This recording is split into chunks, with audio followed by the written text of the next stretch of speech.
What if I told you that navigating the Tokyo subway network, the London tube, and the New York metro requires like exactly the same 10 English phrases? I mean, it sounds almost too good to be true, right? Totally. Yeah. Because when you step out of an international airport, you're jet lagged, you're overwhelmed, and you're just hit with this massive wall of unfamiliar sights and sounds. Oh, yeah, cognitive overload. Exactly.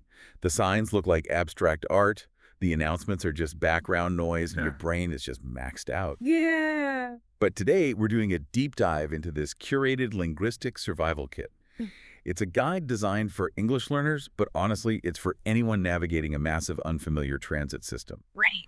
And it gives you this absolute minimum viable vocabulary to get around completely stress-free. Yeah, and what I love is that it strips away all the unnecessary grammar and that polite filler we usually try to memorize before a big trip. The stuff that just clogs up your memory. Exactly, because when you're stripped of your primary tool for navigating the world, which is your native language, you don't need conversational fluency. No. You just need utility. Yeah. Because if you can't move around a city, you literally can't experience it. That is so true. And this deep dive isn't just about, reading a phrase book out loud to you. We want to understand the actual mechanisms behind these specific phrases. The psychology of it, yeah. Right. Why do they work so well? What are the cultural nuances embedded in how we ask for directions?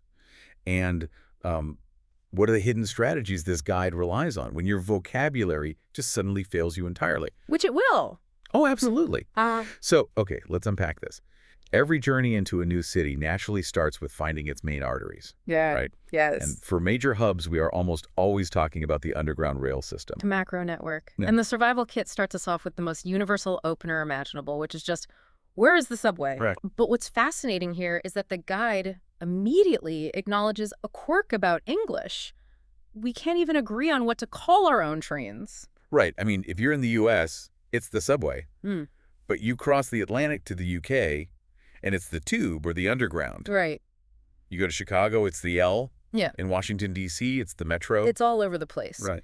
But the guide explicitly tells you, the traveler, not to worry about those regional shibboleths. Which is such a relief. Totally. It reassures you that where is the subway is this functional master key that works absolutely everywhere. It doesn't matter what the locals actually call it. Okay, I do have a theory I want to push back on here, though. Okay, let's hear it.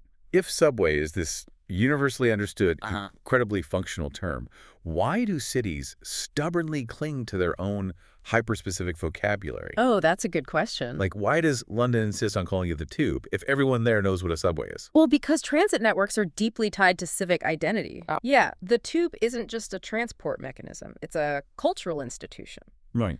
Using the local term signals that you belong. Right. But from a purely functional standpoint, when you use a universal term like subway, you are instantly signaling your status to a local. Oh, you're saying I am an outsider. Exactly. You're saying, I'm an outsider and I need guidance. It establishes that dynamic immediately without you having to explain that you're a tourist. Which honestly sets you up perfectly for the next step. Because once you find the station, you have to figure out the map. Always the hardest part. Oh, it's terrible.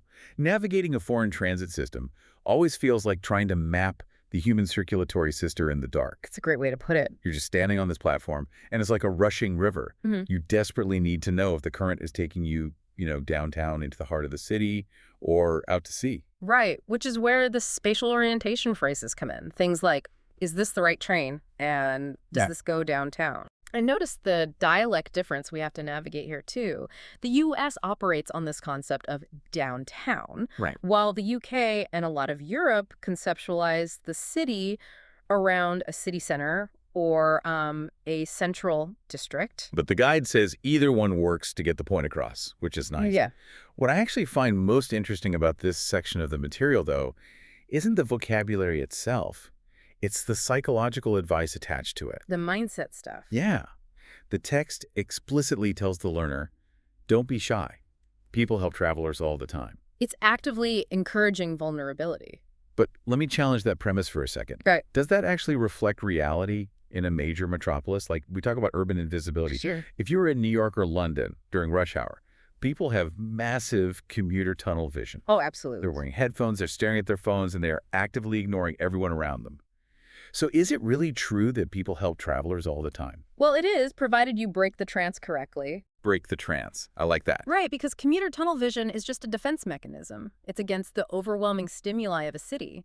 But human empathy is still the baseline. Okay, that's fair. So asking, is this the right train, is incredibly effective because it is a closed, low-effort question for the local.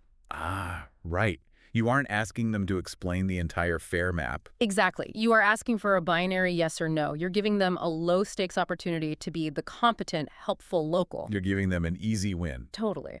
The guide understands that shifting the focus away from, having perfect grammar to making a direct, simple request for help is how you pierce that urban invisibility. That makes total sense. But speaking of things that absolutely lack human empathy, let's look at the infrastructure itself. Oh, boy. The machines. Right. Because finding the right train is only half the battle. You still have to secure the legal right to board the thing. The economics and mechanics of access. Yes. We are talking about the sheer cognitive overload of foreign ticket machines. This is exactly where language learners often just freeze up. Because it's a massive boss battle. It really is. You've got this interface operating on an entirely unfamiliar fare logic. There are peak and off-peak hours, zones 1 through 6, and a line of impatient commuters aggressively tapping their feet behind you. The pressure is real. It is. So the guide arms you with two things. 1 ticket, please, and could I have a return ticket? And we hit another structural dialect split here. Right. In the UK, a return ticket means going and coming back. Yeah. But in the US, a return ticket isn't really a standard phrase. You have to ask for a round trip. Gotcha. But the source material also provides this highly tactical economic workaround, which is the day pass. Oh, the day pass. It's the ultimate traveler's cheat code. It really is. It's not just about saving money, though the guide does note it usually does. It's about cognitive offloading. Yes, exactly. You fight the ticket machine logic once in the morning, and then you completely bypass that mental friction for the rest of the day. You basically bought a subscription to the city. Right. You just remove the decision fatigue of calculating individual fares every single time you change lines. So true. But, the guide also anticipates the moment when the interface entirely defeats you. Which happens to the best of us. Right. When you are staring at a screen that makes zero sense, it provides the ultimate safety valve phrase. Could you help me read this? It's such a beautifully simple pivot. Yeah, and if we connect this to the bigger picture, this phrase acknowledges a profound truth about modern infrastructure. Which is? Machines don't care that you're jet-lagged. No, they do not. They don't care that you don't understand the local currency denominations. A kiosk cannot adapt to your level of English. Right. It just times out and aggressively beeps at you. Precisely. So knowing how to pivot from a failed human-computer interaction to a human-human interaction is critical. I love that. Could you help me read this? Frames the problem not as, I am lost, but as this machine is confusing, let's solve it together. Oh, that's really smart. It takes the shame out of it. Exactly. It turns a potential moment of humiliation into a collaborative task with a local. It really highlights how the most practical travel phrases are essentially just structured mechanisms for deploying local empathy. Okay, so we've conjured the ticket machine, we have our day pass, and we've mapped the macro network. We're on the move. We are on the move. But subways, by their very nature, are rigid. They are these massive subterranean arteries, but they only get you to the major organs of the city. Right. To find that tiny neighborhood bakery, or to get to a very specific address, you have to emerge above ground and navigate the capillaries. You have to take the bus. You have to take the bus. And the guide transitions us to this street-level microtransit. Yeah. The first hurdle is simply locating the access point, right? So where's the bus stop? Simple enough. And the text explicitly notes that buses go to places that trains simply cannot reach. Because rail infrastructure is geographically constrained, buses just need asphalt. That's true. But wait. Yeah. Let me jump in here. Go ahead. I need to flag something in our source material. Okay, what did you catch? Back in the first section, the guide explicitly stated that the subway is, quote, the cheapest way to move in big cities. Yeah, I remember that. But here, in the bus section, it claims buses are often cheaper. Oh. That's a direct contradiction, isn't it? Which one is actually the budget champion? Oh, I see what you mean. It looks like a contradiction, but it's actually an accurate reflection of urban economics. How so? So subways are highly subsidized ways to move massive volumes of people across vast distances. So per mile, if you're crossing an entire city, the subway is the cheapest macro option. Okay, tracking so far. But buses fill in the microgeographical gaps. Depending on a city's fare zoning, a short, maybe 3-stop hop on a local surface bus might literally cost pocket change. Right. Whereas entering the subway system usually requires paying a flat rate base fare regardless of how short your trip is. Ah, I see. So it's artery versus capillary economics. Precisely. But navigating those capillaries is infinitely more complex. A subway track only goes in 2 directions. Right. A bus operates in real-world traffic and can turn down literally any street. Which is why the guide offers this rapid-fire sequence of interrogatives, like which bus goes downtown, when's the next bus, and how often does it come? Yes. But then it delivers what I think is the single most strategic piece of advice in the entire document. Oh, I know exactly which one you mean. If you don't know the city, you walk onto the bus, you look the driver right in the eye, and you say, "Tell me when to get off." It is an incredibly efficient use of language. It's genius. You are essentially outsourcing all of your navigational anxiety to a professional. Yes. You're turning the city transit employee into a bespoke, interactive tour guide. You're offloading the cognitive burden again. Think about it. When you're on a bus in a foreign country, you usually spend the entire ride staring frantically at that little blue dot on Google Maps. Oh, 100%. Panicking at every intersection, wondering if you've missed your spot. Sweating the whole time. Exactly. By establishing a verbal contract with the driver, tell me when to get off, you free up your mental bandwidth. You can actually look out the window and experience the city you traveled so far to see. That's a beautiful way to look at it. But, let's be entirely realistic here. Yeah. There are moments in travel when your mental bandwidth is just absolutely zero. 0.0. You have heavy luggage, it's raining, you don't want to decipher a bus schedule, and you definitely don't want to negotiate with the driver. No. You just want point-to-point precision. Mm. And that is when travelers abandon public transit entirely and enter the high-stakes environment of taxis. The demand for frictionless direct transport. So you start with the hail, right? I need a taxi, please. Yeah. Whether you're asking a hotel concierge or maybe a bartender to make the call for you. Yeah. But once that car arrives, communicating the destination has traditionally been one of the most error-prone parts of travel. Oh, easily. Which brings us to the greatest modern hack in the guide. The phrase is simply, "To this address, please." Right. But the crucial part is the physical instruction the guide attaches to it. It strictly advises, show your phone, show the address. Do not try to say the name of the street. I absolutely love this. Presenting your phone screen acts like a sci-fi universal translator. It completely neutralizes the phonetic traps of a new city.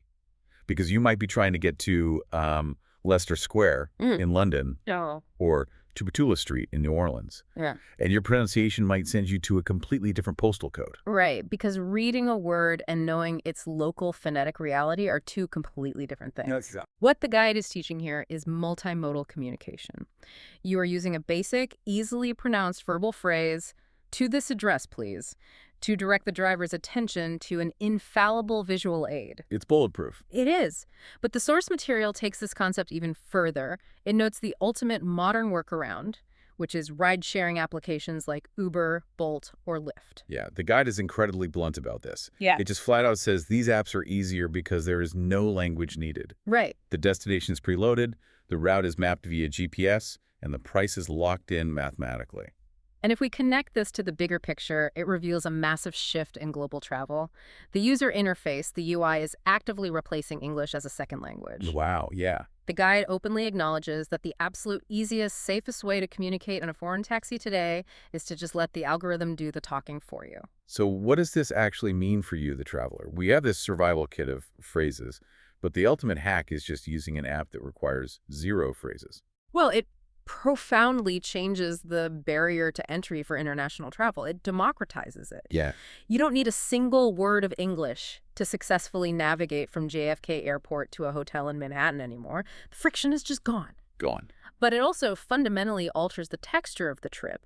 You bypass the necessity of negotiation. Right. And you lose the cultural immersion that comes from trying to bridge a communication gap with a local driver. That's a really good point. Yeah. But speaking of negotiation, there is one aspect of the taxi ride that an app solves, but a traditional cab makes incredibly tense. The payment. The transaction, yeah. Yeah. Whether you hail a yellow cab in New York or a black cab in London, every ride ends with a transfer of funds. Yes. And this is exactly where a traveler is most vulnerable to being taken advantage of. The asymmetry of information, because the driver knows the local currency, they know the typical rates, and they know the geography. And you know none of those things. Exactly. Which is why I want to point out a massive tonal shift in our source material right at this point.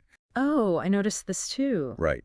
Up until now, the guide has been playing the role of a friendly coach. It's been saying, don't worry, don't be shy, people will help you. Very encouraging. Super encouraging. But when it gets to the taxi payment phrase, how much will it cost? The text suddenly drops the friendly act. It really does. It switches to strict capitalized warnings. Mm-hmm. It explicitly commands, always ask before you get in, never after. That shift in tone is highly intentional, and it reviews the underlying psychology of the transaction. Yeah.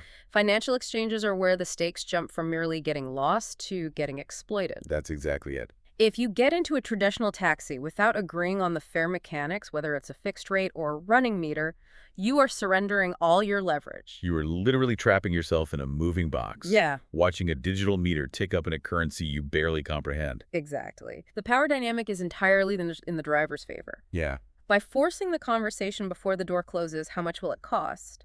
The guide gives you a mechanism to maintain control. It does. And it empowers you with logistical follow-ups. Like, could I pay by card, or cash, or card? Right. It even notes that if the quoted price seems absurd, you have the implicit permission to negotiate or simply decline and wait for the next car. It gives you permission to walk away before you're financially committed. Exactly. But let's assume the ride goes smoothly. We reach the hotel. The final destination. Yes. The guide gives us the final logistical phrases. Stop here, please. And finalizing the cash transaction with, here you go, and keep the change. It covers the entire operational life cycle of the ride. It does. And we should mention that the source doesn't just leave you, the learner, there. Oh, right. The resources. It wraps up the document by directing you to external resources. There's a site called Phrasy.xyz to actually test your recall of these phrases. That's a cool tool. There's a larger 60-phrase PDF available on Gumroad for those who want to expand their vocabulary. Yep. And a tease for an upcoming guide focused entirely on office English. It builds out a really practical ecosystem. It really does. But before we finish our analysis today, we have to talk about the very last instruction the guide provides. Oh, this is the best part. Because it isn't a vocabulary word. And it isn't a phrase. After you pay and after you say keep the change, the guide instructs the traveler. And with a smile. Always. It's the perfect behavioral capstone. Yeah. Because a smile is the ultimate universal vocabulary. It serves as a social bridge that maintains goodwill across whatever linguistic barriers remain. That's so true. Because the truth is, even with these 10 phrases, you're going to make mistakes. Oh, inevitably. You might fumble the pronunciation of the street name. You might have needed a local to translate the confusing ticket machine. Right. But ending the interaction with a smile acknowledges the shared effort. It implicitly says, we managed to communicate, and I appreciate your patience. It really is the perfect bookend to the journey we've been tracking. It is. So let's recap what we've unpacked today.